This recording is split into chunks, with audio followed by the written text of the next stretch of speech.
Hello and welcome to the latest video summary of our industry news, brought to you by Estate Agent Today and Letting Agent Today.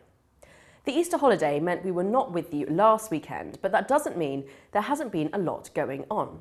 Let's start with our old favourite, the portal wars. Zoopla is claiming that in addition to still having relatively low traffic, On the Market is now actually losing agents who were in the trial period with the new portal, but have now gone back to Zoopla itself. The latest statement from Zoopla claims its traffic is 25 times higher than the new portal and that dozens of agents have defected back. Meanwhile, On the Market itself says those claims are simply wrong. It claims that the way Zoopla measures website traffic is inaccurate and that On the Market's agency membership is increasing day to day. And OTM's chief executive Ian Springett has told Estate Agent Today that he's been surprised that as many as 90% of agents with the new portal have dropped Zoopla and kept Rightmove. He expected the figure to be nearer 50%. Now, the general election has well under 4 weeks to run and debate around various property matters is hotting up.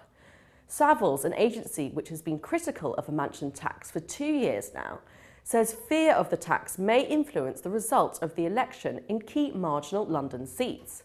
It claims it's because in some constituencies a relatively high proportion of homes are worth 1.5 million or more, so will immediately or eventually be hit by mansion tax if it is introduced. And this week, Jackson Stopps and staff entered the election debate, criticising Labour for advocating an end to the controversial non-dom tax status of some residents. Jackson Stopps says this proposal on top of a mansion tax will effectively close down London to international business. But it's not all just about anti-Labour rhetoric from the property industry. There are plenty of property insiders upset with the Conservatives over their proposals to allow private tenants to sublet their apartments and houses. The Residential Landlords Association has written to the government to oppose the measure. The suggestion was, as some people see it, sneaked out in the small print released after the budget last month. Politics also reared its head this week with a claim from the consumer organisation Which that it feared public spending cuts would prevent trading standard bodies doing their work adequately in the future. Which says cuts in spending threaten trading standards' ability to monitor rogue agents. Whatever one's choice of political party, that's something everyone in the industry is likely to agree with. Now let's catch up on what's been happening with specific agencies over the past 10 days. Foxtons has been in the news again, this time because it's failed in its attempt to use a former pub as a new office in London's Kentish town. The council has decided to issue a protection order on the Victorian building instead, to the delight of many locals. Countrywide has been on the acquisition trail again, taking over 4 local independent letting agencies in the first quarter of the year. It says we should stand by for more takeover later in 2015. And there's been an internal bust-up at the Bristol letting agency chain CJ Hole.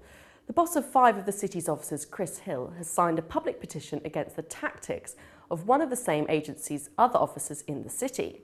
The dispute is about a touting letter sent by the single office to landlords suggesting they put up their rent.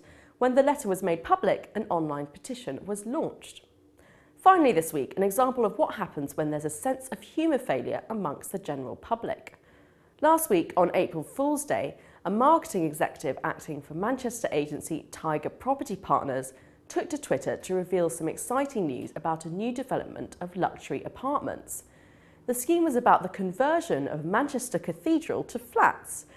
There followed about 100 calls of complaint to the agent itself and a local newspaper saying this was a scandalous thing to do to a house of God.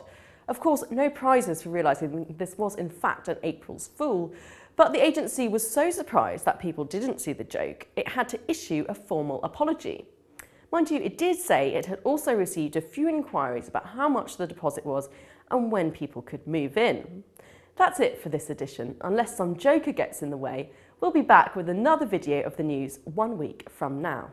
In the meantime, keep up to date with Estate Agent Today and Letting Agent Today every day.